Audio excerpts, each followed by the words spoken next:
Play, kamu pernah nggak sih merasa hidup ini kayak lagi dikejar-kejar? Semua orang di sekitar kamu kayaknya lebih bahagia, lebih sukses, dan lebih punya arah hidup yang jelas. Teman-teman kamu baru beli rumah, ada yang udah punya mobil baru. Bahkan kadang keluarga kamu nanya, kapan kamu nyusul suksesnya si A? Rasanya, di mana-mana, hidup orang lain tuh kayak lebih sempurna daripada hidup kamu. Dan kamu mulai mikir, kenapa sih hidup aku gini-gini aja? Kamu merasa ada yang salah, mungkin kamu nggak cukup usaha, atau mungkin hidup kamu kurang punya arti. Kadang kamu ngerasa, kalau kamu nggak punya apa yang orang lain punya, kamu bakal terus merasa kurang. Padahal, bukannya kamu nggak bersyukur, tapi kok rasanya kamu nggak pernah merasa cukup. Masalahnya, Blay, dunia ini udah ngebentuk kita buat ngerasa kalau kebahagiaan itu cuma ada di depan sana, kalau kita punya lebih banyak, atau kalau kita bisa jadi seperti orang lain.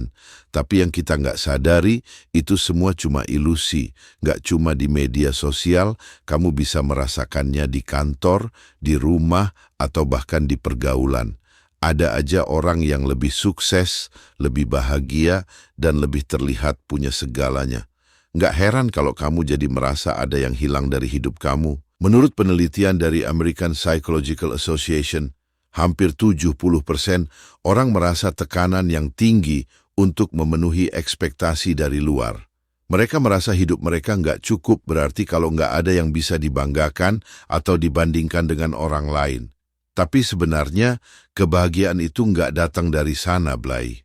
Stoikisme mengajarkan kita buat berhenti mengejar kebahagiaan yang ada di luar diri kita. Kebahagiaan itu bukan soal punya lebih banyak uang, lebih banyak pengakuan, atau lebih banyak pencapaian. Kebahagiaan itu soal menerima hidup kita apa adanya dan tahu bahwa kita diizinkan untuk bahagia sekarang juga.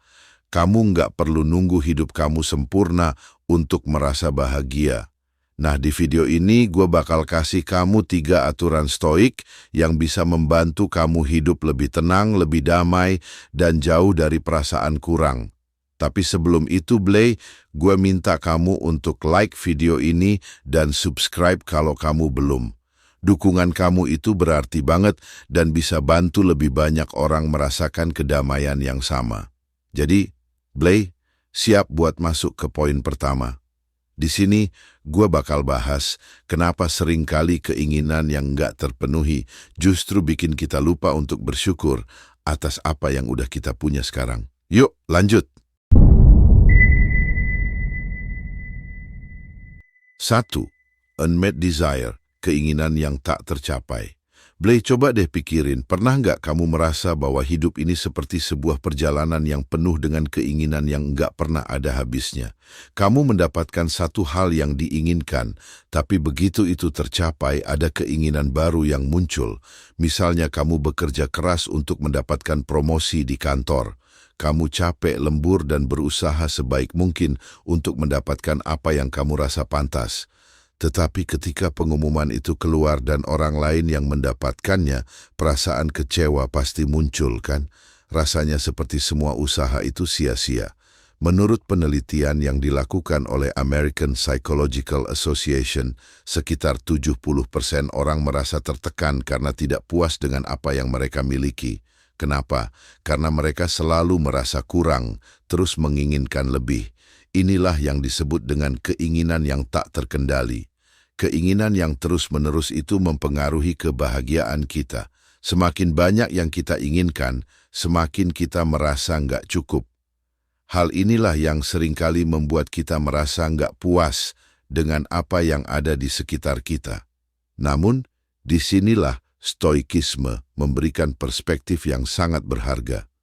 Marcus Aurelius, salah satu filsuf stoik terbesar, berkata, "Apa yang ada di tanganmu adalah bagaimana kamu merespon apa yang terjadi, bukan apa yang terjadi." Apa artinya ini? Artinya, meskipun kamu merasa kecewa karena keinginanmu tidak tercapai, kamu tetap bisa memilih bagaimana cara kamu meresponsnya. Kamu tidak harus merasa terpuruk atau terjebak dalam kekecewaan yang mendalam. Justru, Kamu bisa memilih untuk melihat situasi ini sebagai kesempatan untuk bertumbuh dan menjadi lebih baik. Stoikisme mengajarkan kita untuk menerima kenyataan bahwa hidup nggak selalu berjalan sesuai dengan rencana kita. Kehidupan nggak akan selalu memberi kita apa yang kita inginkan pada waktu yang kita inginkan. Namun, stoikisme juga mengajarkan kita untuk melepaskan keinginan yang tidak terkendali dan fokus pada hal-hal yang bisa kita kendalikan, yaitu sikap dan reaksi kita terhadap keadaan. Misalnya, mungkin kamu nggak mendapat promosi di kantor kali ini, tapi itu bukan berarti dunia berhenti berputar. Sebaliknya, itu adalah kesempatan untuk belajar lebih banyak, mengasah keterampilan baru, dan mempersiapkan diri untuk peluang berikutnya. Atau mungkin kamu merasa kecewa karena belum memiliki rumah impian, tetapi apakah itu mengurangi nilai diri kamu? Apakah itu berarti kamu nggak bisa bahagia? Tentunya enggak. Stoikisme mengajarkan kita untuk berhenti terjebak dalam perasaan tidak cukup dan mulai melihat apa yang sudah kita miliki dengan rasa syukur. Menurut Seneca, seorang filsuf stoik lainnya, kebahagiaan itu datang ketika kita berhenti mengejar keinginan yang tidak terkendali dan mulai menghargai apa yang sudah ada. Seneca percaya bahwa kita bisa menemukan kebahagiaan dalam kenyataan hidup kita, asalkan kita bisa melepaskan keinginan yang tidak realistis dan fokus pada apa yang sudah kita miliki. Dia bahkan berkata, kebahagiaan sejati bukanlah milik mereka yang memiliki segala sesuatu, tetapi milik mereka yang tahu bagaimana menikmati apa yang mereka punya. Keinginan yang tidak tercapai itu memang bisa membuat kita merasa kecewa, Blay. Tetapi, jika kita melihatnya dari sudut pandang stoik, kita bisa menemukan pelajaran besar di baliknya. Keinginan yang tidak tercapai bukanlah tanda kegagalan, melainkan kesempatan untuk refleksi diri. Dengan merenung dan menerima kenyataan, kita belajar untuk lebih bersyukur, lebih sabar, dan lebih fokus pada proses, bukan hanya hasil akhir. Fakta yang menarik adalah penelitian yang dilakukan oleh University of California menunjukkan bahwa orang yang lebih fokus pada proses dan penghargaan terhadap langkah-langkah kecil yang mereka capai, lebih cenderung merasa bahagia dan puas dalam hidup mereka. Jadi, bukannya mengejar keinginan yang enggak tercapai, kita bisa merasa bahagia dengan proses yang sedang kita jalani, dan itu jauh lebih memuaskan.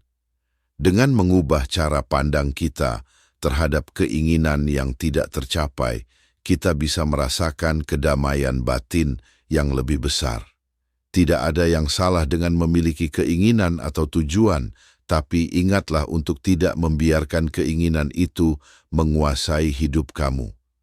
Kebahagiaan sejati datang ketika kita bisa melepaskan apa yang tidak bisa kita kendalikan dan fokus pada apa yang ada di depan mata kita. 2. Isolated upward comparison, perbandingan ke atas yang terisolasi. Blay, coba deh pikirkan sejenak. Pernah nggak kamu merasa hidupmu kurang beruntung dibandingkan dengan orang lain? Misalnya, kamu melihat teman-temanmu yang sudah sukses punya rumah besar, mobil mewah, atau karir yang berkembang pesat. Kamu mulai bertanya-tanya, kenapa aku nggak bisa seperti mereka? Kadang, melihat orang lain yang seolah-olah lebih sukses, lebih kaya, lebih bahagia, bisa membuat kita merasa kecewa dengan keadaan kita sendiri. Tapi, apakah perbandingan ini adil atau justru malah merugikan diri sendiri? Fakta yang menarik adalah, menurut penelitian yang dilakukan oleh American Psychological Association, perbandingan sosial seringkali berdampak buruk terhadap kesehatan mental kita. Ketika kita terjebak dalam perbandingan ke atas, artinya kita hanya fokus pada orang-orang yang lebih sukses atau lebih maju dari kita, kita cenderung merasa kurang dan tidak puas. Hal ini mengarah pada perasaan cemas, depresi, bahkan penurunan harga diri. Kenapa? Karena kita melihat diri kita hanya melalui kacamata orang lain, tanpa benar-benar menghargai perjalanan kita sendiri. Namun dalam stoikisme, filosofi yang dikembangkan oleh para filsuf seperti Epictetus dan Seneca mengajarkan kita cara pandang yang berbeda.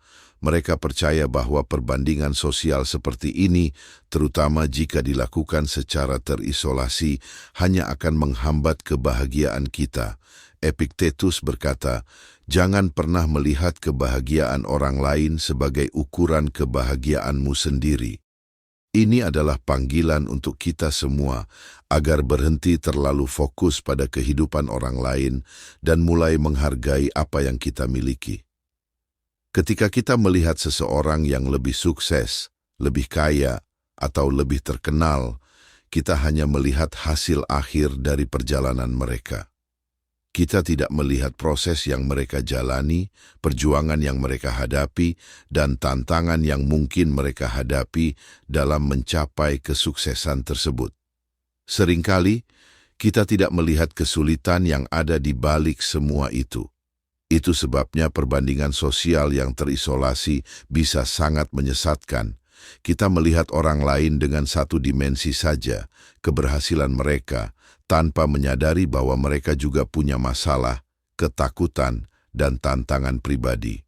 Dalam stoikisme, para filsuf mengajarkan kita untuk fokus pada diri sendiri, bukan membandingkan diri dengan orang lain. Seneca mengatakan, kita tidak akan pernah merasa puas jika kita terus-menerus membandingkan diri dengan orang lain. Hargailah perjalananmu, karena setiap orang memiliki jalan hidup yang berbeda. Ini adalah prinsip yang sangat penting dalam hidup. Bukannya merasa tertekan karena melihat orang lain yang lebih sukses. Kita harus belajar untuk menghargai perjalanan kita sendiri, apa yang telah kita capai, dan betapa berharganya setiap langkah yang kita ambil. Fakta lainnya yang menarik, menurut Journal of Personality and Social Psychology, orang yang lebih banyak membandingkan dirinya dengan orang lain cenderung merasa lebih cemas dan kurang bahagia. Hal ini disebabkan oleh kecenderungan kita untuk hanya melihat sisi positif kehidupan orang lain, sementara kita mengabaikan sisi negatif kehidupan kita sendiri. Seringkali, perbandingan ini tidak adil karena kita hanya melihat gambaran yang sangat terbatas. Mungkin orang yang kita bandingkan dengan kita tampak sukses di luar, tapi mereka mungkin sedang berjuang dengan hal-hal lain yang tidak kita ketahui. Jadi, bagaimana cara kita menghadapinya? Stoikisme mengajarkan kita untuk melatih diri agar tidak terjebak dalam perbandingan sosial yang merugikan. Alih-alih membandingkan diri dengan orang lain, kita bisa fokus pada perkembangan diri kita sendiri. Pertanyakan diri sendiri, apa yang bisa aku lakukan untuk menjadi versi terbaik dari diriku hari ini? Fokuslah pada hal-hal yang kamu bisa kendalikan, yaitu dirimu sendiri, proses yang sedang kamu jalani, dan langkah-langkah kecil yang kamu ambil untuk tumbuh. Keberhasilan dan kebahagiaan bukanlah tentang mengejar apa yang dimiliki orang lain, tapi tentang menjalani hidup dengan tujuan yang jelas dan menghargai setiap kemajuan yang kamu capai. Dengan cara ini, kita bisa merasakan kedamaian batin dan kebahagiaan yang sejati, bukan kebahagiaan yang didasarkan pada perbandingan yang tidak adil. Jadi, daripada terjebak dalam perasaan kurang karena melihat orang lain, berhentilah sejenak dan lihatlah dirimu sendiri. Apa yang sudah kamu capai? Apa yang sudah kamu pelajari? Ingat, perjalanan hidupmu unik dan berharga. Tidak ada gunanya membandingkan diri dengan orang lain yang tidak tahu apa yang sudah kamu alami dan perjuangkan. 3. Ekspektasi. Pernah nggak kamu merasa kecewa banget karena sesuatu nggak berjalan sesuai dengan apa yang kamu harapkan? Misalnya, kamu sudah menyiapkan segala sesuatu dengan rapi, baik itu pekerjaan, hubungan, atau bahkan liburan yang sudah kamu tunggu-tunggu. Kamu berharap semuanya akan berjalan lancar, semua orang akan puas, dan hasilnya sempurna. Tapi, kenyataan berkata lain. Ada masalah yang tak terduga, rencana yang batal, atau bahkan orang-orang yang tidak memberikan respon sesuai dengan yang kamu inginkan. Akhirnya, Kamu merasa kecewa dan merasa seolah-olah kamu sudah gagal. Kenapa sih ekspektasi bisa sangat mempengaruhi perasaan kita? Menurut sebuah studi yang diterbitkan dalam Journal of Experimental Social Psychology, ketika kita mengatur ekspektasi yang sangat tinggi dan tidak realistis, kita cenderung merasa lebih kecewa jika hal itu tidak tercapai. Kenapa? Karena kita sudah membangun gambaran dalam pikiran kita tentang bagaimana segala sesuatunya seharusnya terjadi. Ketika kenyataan berbeda, perasaan kita langsung hancur. Ekspektasi yang terlalu tinggi membuat kita berpikir bahwa kebahagiaan atau kepuasan hanya bisa datang jika segala sesuatunya berjalan dengan cara tertentu. Nah, inilah yang sangat relevan dengan ajaran Stoikisme. Epictetus, seorang filsuf Stoik, pernah mengatakan, kebahagiaan tidak bergantung pada dunia luar, tetapi pada bagaimana kita merespon dunia luar. Apa yang dimaksud dengan ini? Artinya, kebahagiaan sejati bukanlah tentang bagaimana segala sesuatunya berjalan sesuai keinginan kita, tetapi bagaimana kita bisa mengelola respon kita terhadap kenyataan tersebut. Dalam Stoikisme, ada prinsip yang sangat penting, yang disebut dengan dichotomy of control, perbedaan antara apa yang bisa kita kontrol dan apa yang tidak bisa kita kontrol. Kita tidak bisa mengontrol hasil atau bagaimana orang lain berperilaku, namun kita bisa mengontrol cara kita merespon situasi tersebut. Jika kita menempatkan kebahagiaan kita hanya pada hasil yang diinginkan, kita akan selalu merasa kecewa. Misalnya kamu berharap mendapatkan promosi di kantor, tetapi ketika itu tidak terjadi, kamu merasa sangat kecewa. Dalam hal ini, kamu meletakkan kebahagiaanmu pada sesuatu yang berada di luar kendali kamu, yaitu keputusan orang lain. Ini adalah cara berpikir yang bisa membuat kita terjebak dalam perasaan tidak puas dan kecewa. Fakta yang menarik adalah Harvard Business Review melaporkan bahwa orang yang bisa melepaskan ekspektasi yang terlalu tinggi dan menerima kenyataan dengan lebih realistis cenderung memiliki tingkat stres yang lebih rendah dan lebih bahagia dalam hidupnya. Kenapa? Karena mereka lebih bisa menikmati proses dan menerima kenyataan tanpa merasa terbebani oleh hasil yang tak terduga. Stoikisme mengajarkan kita untuk fokus pada apa yang kita bisa kendalikan dan melepaskan apa yang tidak bisa kita kendalikan. Ketika kita bisa menerima kenyataan apa adanya tanpa menaruh ekspektasi yang berlebihan, kita akan lebih bisa menikmati hidup dengan lebih damai. Jika kita berharap segala sesuatunya berjalan dengan sempurna dan tidak siap dengan kenyataan yang mungkin datang, kita akan merasa kecewa setiap kali sesuatu tidak sesuai dengan yang diinginkan. Marcus Aurelius, Kaisar Romawi, dan filsuf Stoik mengatakan, kebahagiaan itu tidak datang dari hasil atau pencapaian, tetapi dari cara kita menjalani hidup. Ini menunjukkan bahwa kita bisa merasa puas dengan diri kita sendiri, meski hasil yang kita inginkan tidak tercapai. Kebahagiaan datang dari penerimaan dan fokus pada hal-hal yang bisa kita kontrol, bukan dari mengatur ekspektasi tinggi terhadap hal-hal yang berada di luar kendali kita. Salah satu cara untuk mengelola ekspektasi adalah dengan selalu bertanya pada diri sendiri, apa yang bisa aku kontrol dalam situasi ini? Jika kamu sudah melakukan yang terbaik yang kamu bisa, maka jangan biarkan hasilnya menentukan nilai dirimu. Terima kenyataan dengan lapang dada, dan lihatlah kesempatan untuk belajar dari setiap pengalaman, bukan sekadar mengejar hasil yang sempurna. Jika kamu melepaskan ekspektasi yang berlebihan, kamu akan lebih mudah menemukan kebahagiaan dalam setiap langkah hidupmu, bahkan ketika hasilnya tidak sesuai dengan yang kamu bayangkan. Ingat, kebahagiaan datang bukan dari apa yang kamu dapatkan, tetapi dari bagaimana kamu menjalani proses tersebut dengan pikiran yang tenang dan hati yang terbuka. Kita semua pasti pernah merasa kecewa atau cemas ketika hidup nggak sesuai dengan harapan kita. Kamu mungkin merasa tertinggal atau bahkan terjebak dalam rasa nggak puas dengan kondisi sekarang. Banyak orang di sekitar kita, terutama yang sering muncul di media sosial, kelihatan sukses dan bahagia banget. Mereka punya pencapaian yang luar biasa, pekerjaan impian, hubungan yang sempurna, dan kehidupan yang terlihat begitu mudah. Tapi, coba deh perhatikan lebih dalam. Apakah semua itu beneran seperti yang terlihat di luar? Atau mungkin mereka juga memiliki perasaan yang sama seperti yang kamu rasakan. Sama seperti kamu, banyak dari kita yang terjebak dalam pola pikir, kenapa hidup saya nggak bisa seperti mereka?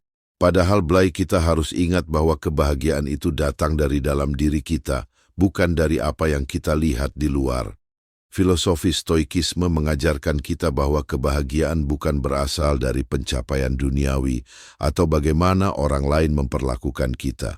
Kebahagiaan sejati datang ketika kita bisa menerima apa yang ada tanpa terlalu bergantung pada hasil atau ekspektasi yang seringkali tak realistis. Mungkin kamu merasa kecewa karena hidup nggak sesuai dengan harapan atau merasa terjebak dalam rutinitas yang monoton. Tapi yang perlu diingat adalah hidup itu tidak selalu tentang mengejar sesuatu yang sempurna. Sesuatu yang sudah terjadi nggak bisa kita ubah lagi. Yang bisa kita kontrol hanya cara kita meresponnya. Seperti yang diajarkan oleh Epictetus, filsuf Stoik yang terkenal, kebahagiaan bukanlah sesuatu yang siap pakai, itu datang dari tindakan kita sendiri. Artinya kita punya kendali penuh atas bagaimana kita merespon setiap situasi yang ada dalam hidup. Ekspektasi yang berlebihan hanya akan membuatmu semakin terjebak dalam perasaan kecewa. Ketika kamu menetapkan tujuan yang terlalu tinggi tanpa memikirkan proses atau kemungkinan kegagalan, kamu memberi ruang bagi kekecewaan untuk masuk. Bukannya merasa bangga atau puas dengan apa yang telah kamu capai, kamu malah akan merasa kosong karena tidak bisa memenuhi ekspektasi itu. Ini adalah cara berpikir yang bisa membuat kita terjebak dalam perasaan tak pernah cukup, tak pernah puas, dan selalu merasa kurang. Nah, disinilah Stoikisme berperan. Dengan mengadopsi pola pikir Stoik, kamu akan mulai belajar untuk tidak terikat pada hasil atau ekspektasi yang berlebihan. Kita bisa fokus pada apa yang bisa kita kendalikan, yakni sikap kita, pikiran kita, dan bagaimana kita merespon setiap peristiwa dalam hidup. Jika kamu bisa menerima kenyataan tanpa melawan atau merasa kecewa, kamu akan merasa lebih damai dan lebih bahagia. Marcus Aurelius, salah satu kaisar Romawi yang juga seorang filsuf Stoik, mengingatkan kita dengan kata-kata bijaknya, hidup ini singkat dan apa yang kamu lakukan hari ini adalah cerminan dari siapa kamu. Jadi, daripada terus-menerus menginginkan hal-hal yang tak pasti dan tak terkendali, lebih baik kita berfokus pada hari ini dan bagaimana kita menjalani hidup dengan lebih baik. Mengendalikan cara kita berpikir dan merespon adalah kunci utama untuk menemukan kebahagiaan sejati. Blay, ingatlah bahwa perjalanan hidup ini bukan tentang mencapai semua yang kita inginkan. Justru perjalanan itu sendiri yang mengajarkan kita banyak hal tentang kesabaran, penerimaan, dan rasa syukur. Semua itu akan membuat kita lebih siap menghadapi tantangan yang ada. Kamu nggak perlu merasa terbebani untuk menjadi sempurna. Kamu sudah cukup dengan segala hal yang kamu miliki, dan kamu berhak merasakan kebahagiaan dalam segala situasi. Jadi, kalau kamu merasa pesan-pesan ini berguna, jangan lupa untuk like dan subscribe ya, biar kita bisa terus berbagi konten yang menginspirasi dan membantu kamu menjalani hidup dengan lebih tenang dan bahagia. Ingat, setiap langkah kecil yang kamu ambil menuju kehidupan yang lebih baik dimulai dari cara berpikirmu yang lebih bijaksana. Terima kasih sudah mendengarkan dan berbagi waktu untuk menemukan kebahagiaan bersama. Semoga setiap hari kamu bisa semakin menerima dan menjalani hidup dengan lebih damai. Jangan lupa kamu berhak bahagia dan hidupmu penuh dengan peluang untuk menjadi lebih baik setiap harinya. Sampai jumpa di konten berikutnya.